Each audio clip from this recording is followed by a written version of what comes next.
Greetings on this Sunday. I I know that I haven't given any notice about going live right now, but so for those of you who would happen to tune in when you do, have a good Sunday. But I thought it best to, since it will take me a while to get this point over, I thought it would be better for me to do this live, and then hopefully the rest of you have the opportunity to tune in when you can. But when you have what you consider an urgent message, then you can't necessarily wait for a special moment, or you have to announce. So this for me is an urgent message, an emergency. So therefore I thought it best to just, hey, strike up the camera, get on YouTube. It's Sunday. I'm usually relaxed and as comfortable as I can be. And I'm sweating. It's fucking summer. And boy, yeah, it's hot. It's warm. It's warm here. Nonetheless, let me tell you what scares me. And it scares me to the point of me questioning my ethics, my moral ethics, questioning the decisions I've made over the past few months, positions I've taken. Though I have no regrets, it all comes down to compensation. So here it is. Based on some evidence that has surfaced, and I'm just gonna, that's as much as I'm going to say. It seems very unlikely that President Irfaan Ali would have a second term. Very unlikely. You see, if we should allow ourselves to build our hope on the optics, build our hopes on the size of rallies and things like that, then we are going down a very wrong hole, a very bad direction, because history has shown us that stuff never sticks. Okay, follow the crowd, but when it comes down to that personal moment, that time when you have to decide, then the crowd doesn't matter. Fact and history has already also told us that people tend to forget. Human beings, as human beings, we have what you call we live in the present. We have to be reminded of the past because we live in the present. We all have this kind of maternal instinct that we focus on the moment and not necessarily as to what happened yesterday. Why I'm saying that is that you question yourself as individuals, and you'll realize that most of you go back to the same people who once broke your heart.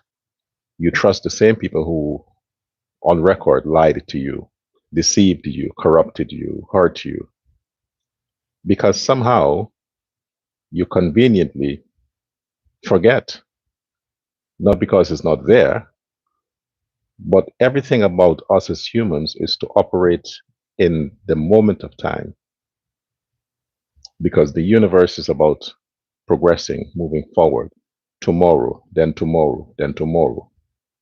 It's never about yesterday and the day before yesterday and a week before that and a month before that. No, unless we are reminded, constantly reminded of the past, the next moment we forget it. A lot of us can't remember what we did yesterday, what we said yesterday, people we met yesterday. We can't. So what I'm saying here is that a large majority of the Guyanese voting population, they have already gone blank and dark as it relates to what happened to that country from 2015, 2020. Beyond that, a lot of the Guyanese family, they don't talk about what happened during the days of the PNC. Nobody talks about it. Their children are unaware of what happened. They're living in the moment, they're living in the present. And what's happening here is that because the PPP apparatus, because the PPP um, machine, public communications, let's say propaganda machine, never or hardly focuses on the crimes during the times of the PPP, the PNC, focuses on the crimes that the Indo-Guyanese suffered during the Barnum regime. People don't remember that. Nobody focuses on that. But what is happening is that a large percentage of the Guyanese Indo-Guyanese, they made the decisions based on the present. That was during the time of the PNC. And based on that present, a lot of them migrated. They cursed that country and they left. The reason why they cursed that country is not because they hated Guyana, but it's because they hated the leaders of the PPP, that they did not protect them. They did not stand up for them. They did not defend them. They did not guarantee them safety and security for them and their generations. So they cursed the leadership of the PPP. The only reason why a lot of them on social media are talking in favor of the PPP is not because they like the PPP, but it's because that's what they think they should do. That's what they think they should do, because after all, they have to identify with something. So why not identify with the PPP? Because the PNC historically has abused and tormented and tortured the Indians. But those Indians who may have experienced that largely left the country. The ones who are still in Guyana, they have issues with identity. And in this modern time, with the age of social media and the age of what's popular and populist and popularity and what's acceptable, a large percent of the young Indo-Guyanese are aligning themselves with what's popular, who is trending, what's acceptable. And they find themselves in sympathy with the complaining, with the constantly complaining Afro-Guyanese, that those Indo-Guyanese are finding themselves aligning themselves with the PNC, AFC, and all these other offshoot parties of the PNC. And now, Azrain Muhammad. You see, they see themselves in the shoe of Azrain Muhammad, not as a billionaire, but as a man who the system is after. They see themselves like that. I'm talking about Indo-Guyanese, the young ones. And they know that to them, they have nothing right now. To them, they feel neglected. They feel as though the government cannot provide any security. The Ali government or the PPP has not granted them anything, nothing whatsoever. So coupled with their hatred for what they're seeing happening, this illusion that only the friends of Ali or the friends of Jagli or the friends of the PPP are prospering, while, like I said, illusion, the rest of the population seem to be in dire need of help and support. There comes this billionaire who never suffered one day in his life, who doesn't know what it's like to be hungry or broke, promising them the unreachable dream of one day becoming like him. While at the same time, they have this other group, which is the PNC, telling them, hey, we understand your pain because we are all in this together. Regardless of what government is in play, there will always be poor blacks in the country. You can't make all of them rich. Some people are poor by lifestyle, not opportunity, not lack of opportunity, by lifestyle. Some people are poor by culture, tradition, thought pattern. They choose to be that way. But however they decision to be in that position, it has been exploited. Now, I want to say this. The voting population of Guyana are largely non-PPP. That's the fact. This is why you find the Ali government have done extensively throughout the Ali regime to reach out to a wide cross-section of Guyanese all over the country in order to win those people that are undecided. They need a vote for Ali nor PNC. They're waiting for something solid, something that makes sense, something that they can identify with. They're waiting for that person or that group or that organization to vote for. And there comes Azrain Muhammad. Win. He captured those people. Like I said before, those people largely never identify with any party. But if they have to attend a rally, they would rather attend a PPP rally because it's more, sophisticated, upscale, intelligent, well organized. So they rather go to those rallies. But they would not go out to vote because in their mind, for what? I have seen nothing different from the PNC or the PPP. They're all the same. They're all about friends and family. They're all about protecting them and their families and their children and their cousins and their relatives and their close communities. But the rest of us are subjected to crime and violence and chaos and those kinds of stuff. Now, what I want to extend here is this. You can tell a woman how much you provide for her. You can buy her a nice car. You can build her a big house.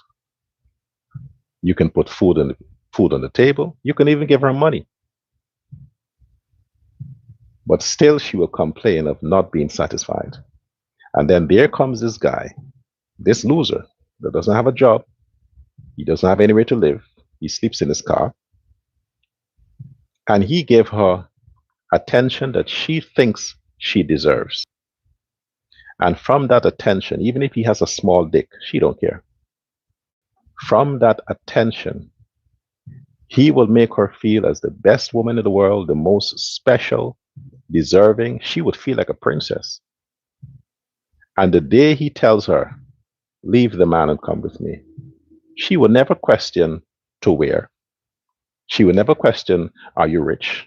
She will never question, do you have what it takes to provide for me? No. In her mind, what she lacks was attention. And nothing in the world can compensate for that. So if this guy, a loser with a small penis, is offering her undivided attention, she will walk away from a billionaire any day for that attention. The rest of society will say, damn you, girl, you're so stupid if I was in your position. But then those who may say that, if they're in that position, they may very well do the same thing, because human beings have one thing in common. We share similar pains and similar needs. So in Guyana, with all that has been said, I'm impressed. PPP commonly builds Guyana. PPP party is about building progress in terms of infrastructure, in terms of the country earning money, in terms of all of that. That's good. But do you see how many people on social media are sharing the progress? Do you hear what they're talking about? How many people are using their platform to push the Irfaan Ali River Bridge? How many people are circulating the roads that are being built? The hospitals, the hotels, the infrastructure. How many people are doing that? People don't care. People don't care about how perfect Guyana is becoming. They don't care. They don't care how many people get houses. They don't care how many, that the roads can't hold the amount of cars, which means that people are earning more, that they can buy more cars. They don't care the fact that we have modern hospitals, modern this, modern that. People don't care. People care that they, the average Guyanese, is not being listened to. They want to feel as if they have a personal stake of the pie. They want to feel as though the president or the leaders of the PPP or the government are listening to them directly and not through some medium. They want to feel as though they're a part of the program, but not being given the program. So all of the stuff that are being said, these leaders in these communities, these leaders that the government is consulting with the manifesto and all these programs, these leaders are not largely supported by the people in their communities. The people in their communities aren't supporting these leaders that are supposedly representing them. They're not. They're not. So it doesn't mean because the leaders are with the PPP, it means that the people are with them. No, no, it doesn't mean that. It comes down to what you see circulating. And what you see circulating is the far reachable promises that the PNC is making to the Guyanese. The Guyanese, the average Guyanese, the one who don't have a business, the one who don't have the capacity to even think about business, the average Guyanese is thinking about what he could do with 300,000 a month, 400,000 a month. The average Guyanese woman, the working class woman, is thinking she is earning under 400,000 Guyana dollars a month. Therefore, she will not be paying any taxes. Whatever she earns, if it's 200, 300,000, 350,000, even 390,000, every cent goes into her pocket because of what the PNC is promising to raise the tax threshold to from 400,000. They don't care about good roads. They don't care about the massive, fancy, modernized Dubai style country that has been built. The average Guyanese who considers themselves poor will blame the billionaires in the PPP. They don't mind that these people made their money from their skills, from their investment, from their services that they provide to the country. They don't care about that. It is being sold to them that these people are earning their money because they are friends of the government, they are friends of the party, and they're close ties with the government. So the average voter has an axe to grind with Irfaan Ali and Jagdeo. So they would want to teach these two men a lesson. And the only way for them to teach these two men a lesson is to put in the country in the hands of Aubrey Norton and Azrain Muhammad. The average Guyanese may never visit the US. They have no interest in leaving the country. They have no interest. They like their country. They love their country. They're thinking they don't care about whatever sanction may befall Guyana if Azrain gets into government. They don't care. They don't care about America. They want nothing to do with America. Their relatives can send money from America or from wherever. For all they care, they don't have to. But if they send, they take it. If they don't send, whatever. They still survive. What I'm trying to suggest here is that all these international players, all these things that I myself found myself talking about to warn the Guyanese that, hey, if you put these people, I realize that it is not resonating with the average person. The average person don't care about that. They don't care about those fancy language and those highfalutin days. They don't care. They don't care. Most cannot read. Most cannot understand what you're saying. Most only want to hear no more corruption. Most of them can't remember how many persons were charged under the PNC. Most cannot remember how many persons got killed, how many homes were burglarized. Most can't remember. There are no data. It's deleted. People live in the present.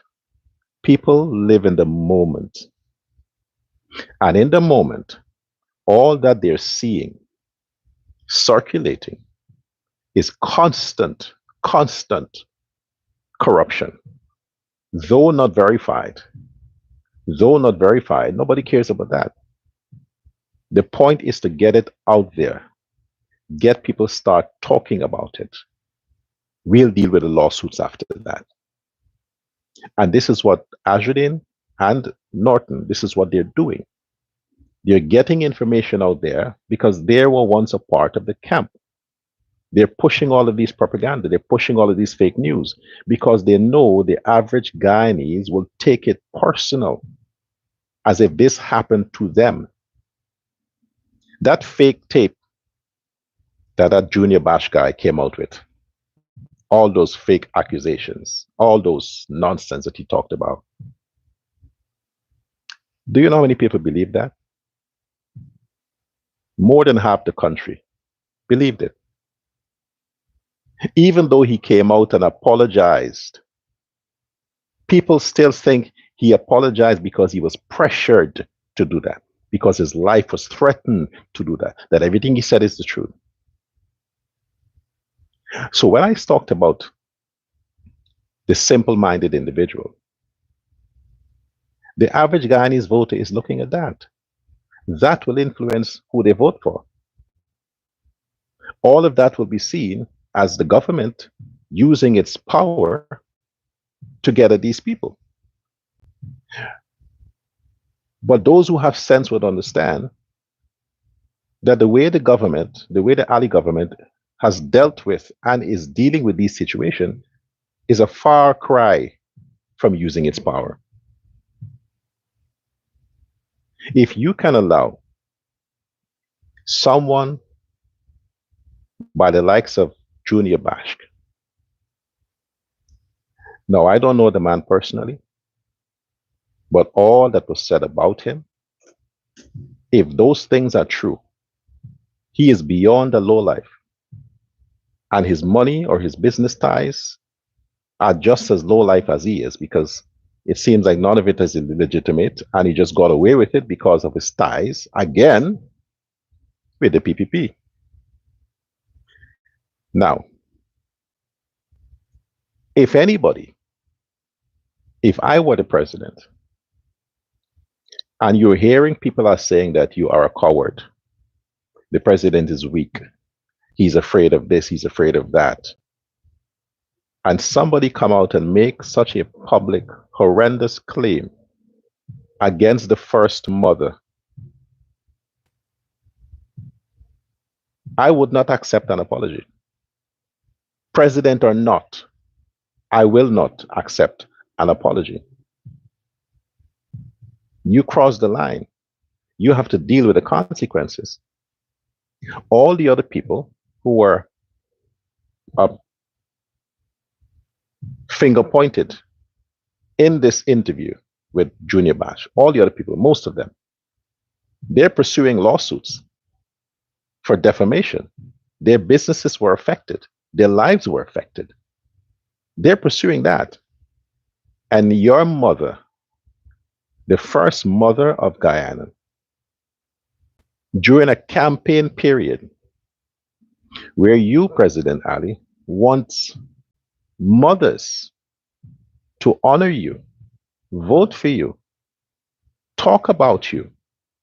You want women to do all of these things for you.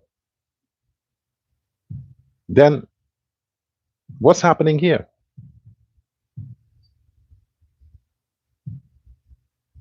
What do you think they would say? They would say, hey, if you can't protect your own mother, if you can't defend your own mother, how can I trust you for a second term? You cannot, nobody is forgiving these people for the things they said about them, and you are accepting an apology for things that were said about your mother. Imagine if it was the PNC in government and this had surfaced.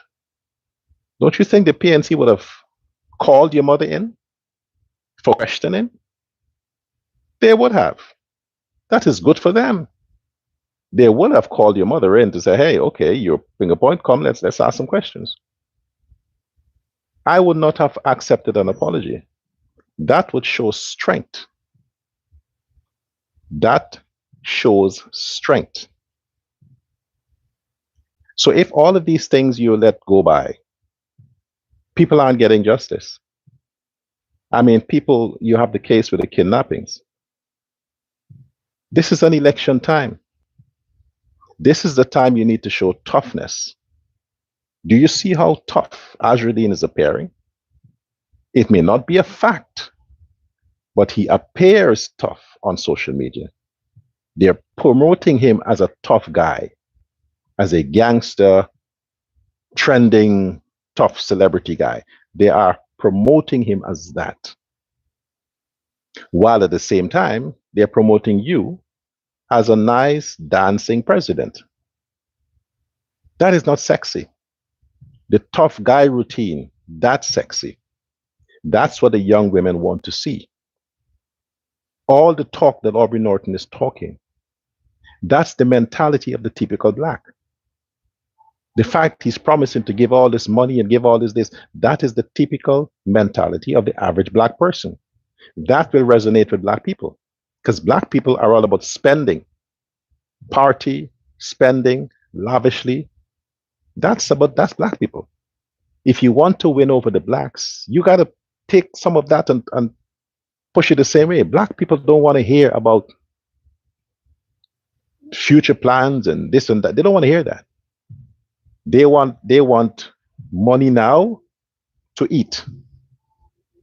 They don't want to hear about something 2-3 years down the line. That is too long for them. That kind of talk will resonate with the average Indo-Guyanese, but not the average Afro-Guyanese. Do you want the country to end up in the hands of Azrain and Norton? It might very well. And to my friend here, who commented there that I sound like a conspiracy theorist. To be a conspiracy theorist, you got to be a part of a conspiracy, to conspire. I cannot be on my fucking life every day and just talk nice fucking things that you people want to hear. I can't do that. Okay? I'm not here to slime up the stupidity. I can't just talk nice things. That's not my purpose. I can't do that. If I see an issue, I will talk it out. And if I say, based on my analysis, based on what I've seen, Ali can very well lose the election, yes, he can. I'm not going to sit here and pretend to say, no, it can never happen. I've said that before, right? I've said that before. At the time when I said that, that was my observation. Now, today is not my observation. Okay? It's getting closer to the elections. I'm monitoring everything. I am monitoring everything. So I'm not going to pretend. I'll speak on the facts as it is available to me. You know, fucking conspiracy theorists. I'm into that bullshit.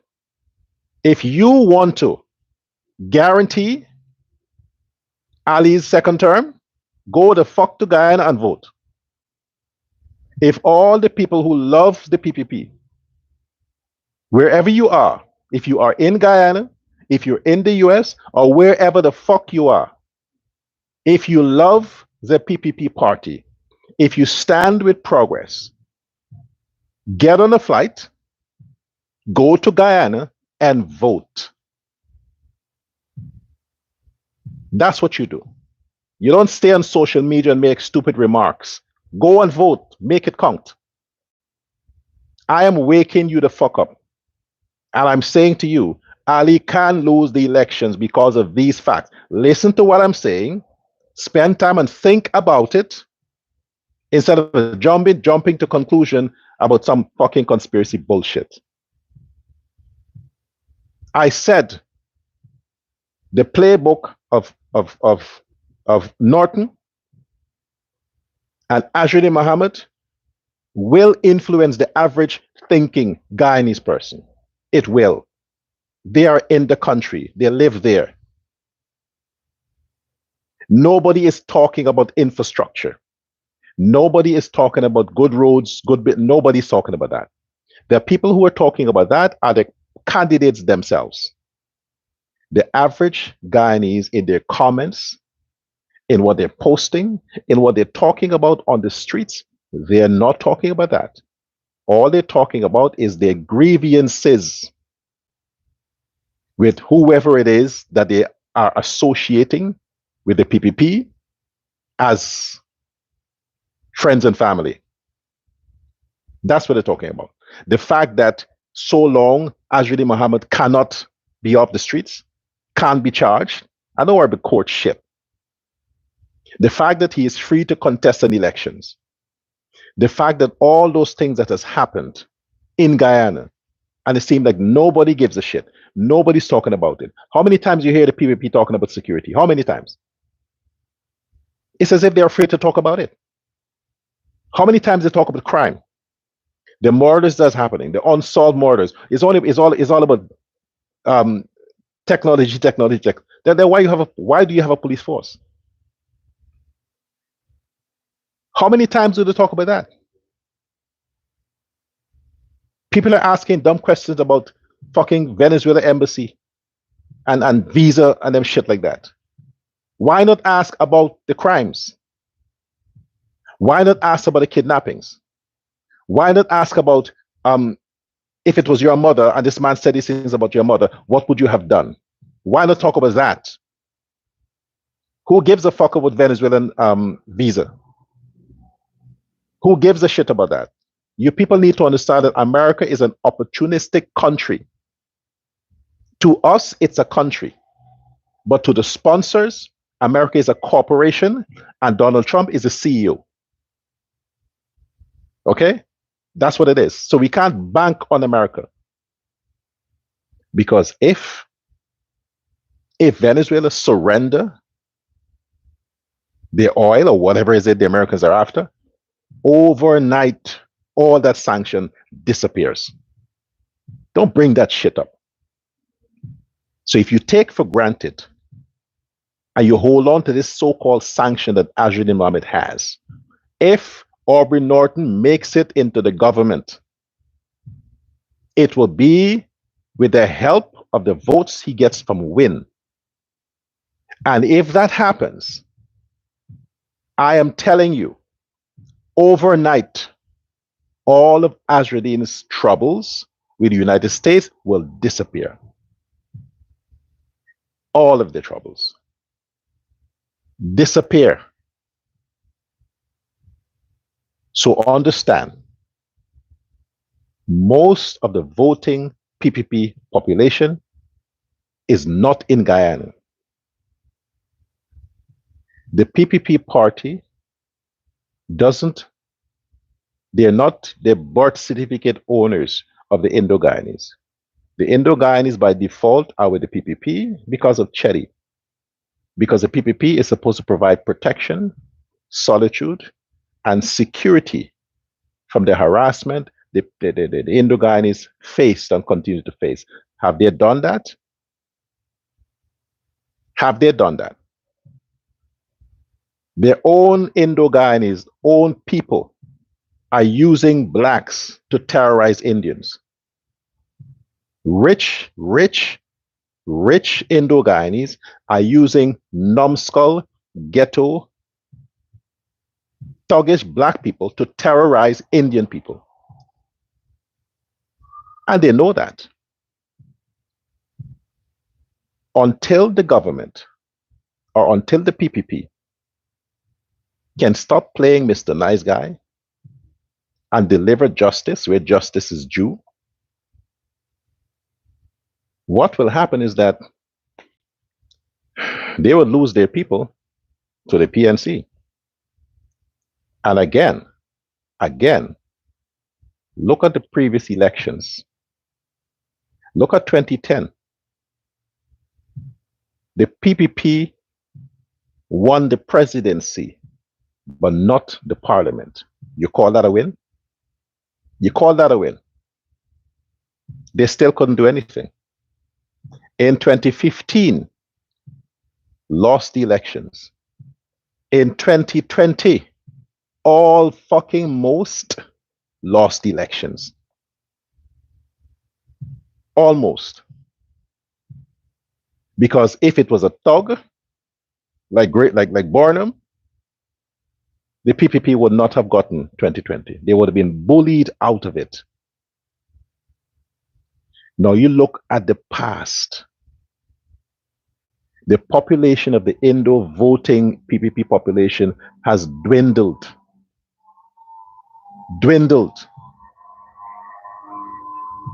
And the more you keep leaving the country because you're fearful of your life, and rightly so, you have a right to be fearful. Because if the PPP governments aren't protecting you, then you have a right. Run for your life.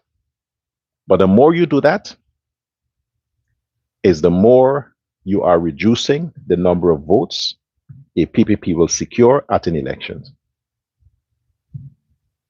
So look at 2010, look at 2015, look at 2020, barely won 2020. Now look from 2020 to now, the amount of scandals, the amount of bad name, the amount of bad propaganda. And trust me, the PNC, they're paying their people to keep these propaganda, these so-called corruption alive. They're paying big bucks for that. They're paying money to keep it in the air. And they're doing a good job at keeping it in the air. So when people go to elections, September 1st, they're going with their phones. They'll be spending all night on social media and TikTok and YouTube, and their brain would be filled with all the lies, unsubstantiated truth that came out of the PNC camp against Irfaan Ali, against Jack Dio, against the PPP. So they're going with hatred in their hearts. And there's two parties that will stand out, visible to people's eyes, is WIN and PNC. Because of all the hatred that the PNC and the WIN propagandists are fooling the head of the Guyanese with. And how they're using this? Because they're doing it in the present. Every day they're busy with it, every day. So there's no time. There's no time. When you click on somebody's video or something, you never hear them talking about the crimes of 2015, 2020. Never. Nobody talks about that. The only people who are bringing that up occasionally are Ali and Jack Dio. They're just two persons, and they don't dominate social media. Social media are dominated by the ghetto lowlifes and those who have the telephones, and they're constantly busy, 1 second, 2 seconds, busy. We're taking a lot for granted. Yes. So if you screw things up, it will take 5 years to repair it. And while all these promises Aubrey Norton is making and Azrain Muhammad is making, nobody cares about how they will fund it. Nobody cares about how they're going to fund all this money they're promising to give out. The only person who seems to care about that is Jack Dio. Of course, I do too. But the average Guyanese, they don't care. They just want you to give them the money. They don't give a fuck where you get it from or how you will keep giving it. They just want you to give it to them. And if you promise they'll give it to them, they'd rather risk being fooled to and lied to than to believe that they're just going to keep getting this 100,000 as against a chance to get 400,000. Don't say you don't know human beings. People are the same, no matter what ethnic group they are. They have the same need, the same outlook of life.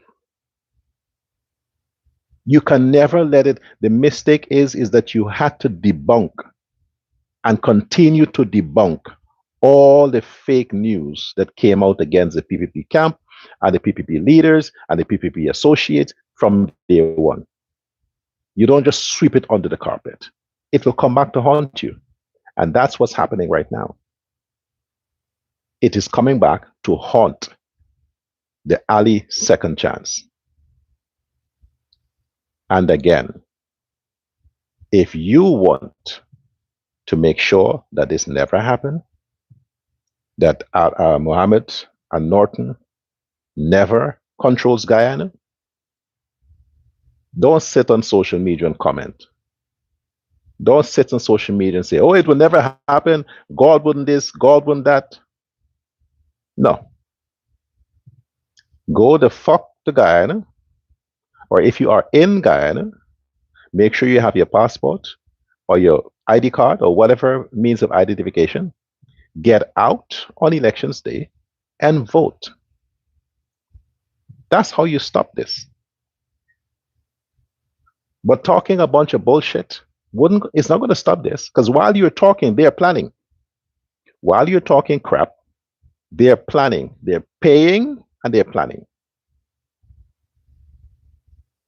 And believe me, elections brings out the worst in people. The worst. This came down to black against Indian. That's what this election is about. Indo-Guyanese against Afro-Guyanese. That's it.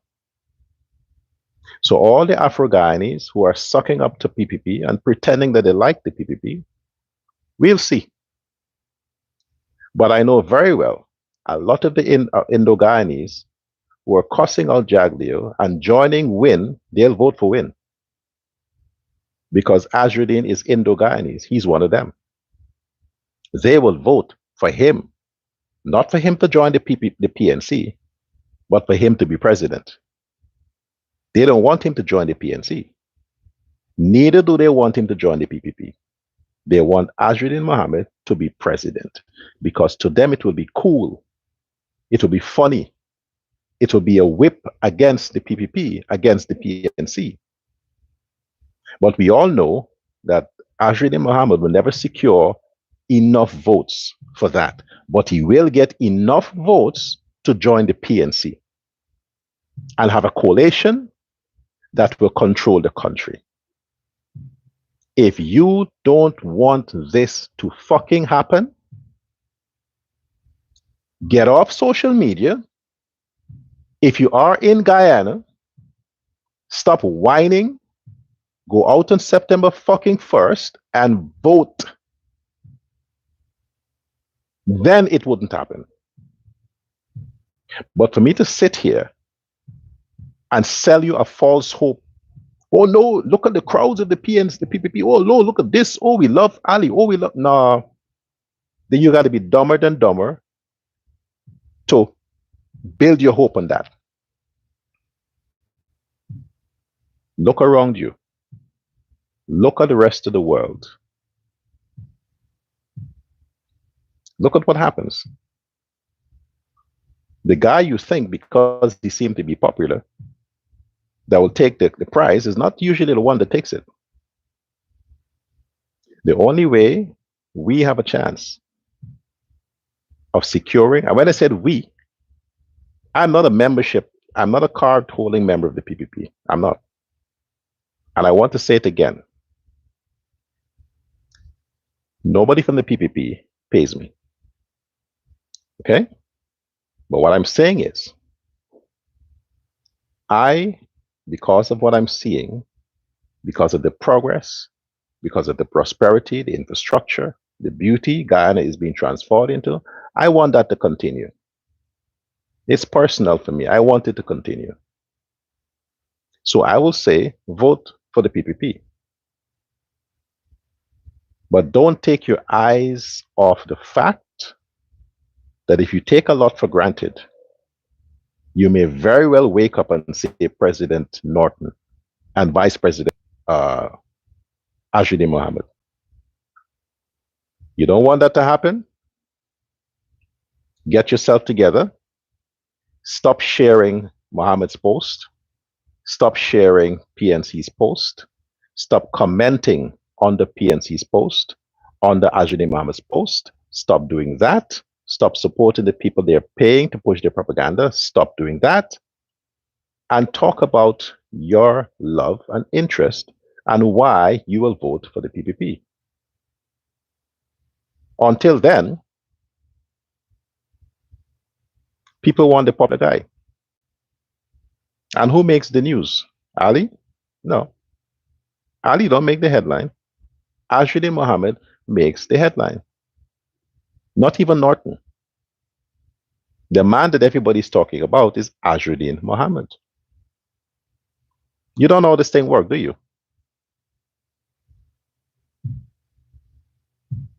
Yeah. So that's my message for today. Bye now.